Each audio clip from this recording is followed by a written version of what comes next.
Il y a quelques années, ce puits était recouvert d'un sarcophage de ciment sur lequel avait été posée une pierre meulière. Le dispositif était à l'évidence sécuritaire. Si la présence d'un puits à cet endroit était connue de tous, personne n'était en mesure de dire à quoi pouvait ressembler ce puits. Les travaux finirent par exhumer un magnifique opus dont la profondeur des ornières creusées sur les rebords par le frottement des cordes témoigne de l'ancienneté. La diligence du maire de l'époque, Raymond Aparis, évita la destruction de l'objet et la mise en place d'un environnement immédiat adapté à sa valeur patrimoniale.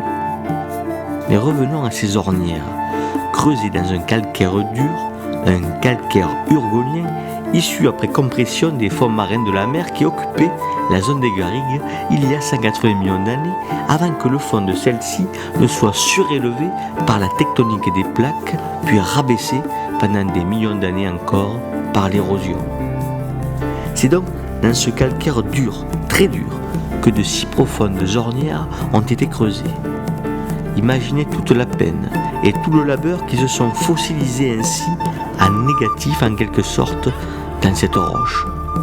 Des siècles et des siècles de va-et-vient des cordes que tiraient les femmes du village car elles étaient préposées à cette fonction. C'est donc le labeur des femmes qui est gravé là, sur les parois du puits, leur sueur, leurs palabres, le désir ou la nécessité de vivre, de perpétuer les générations.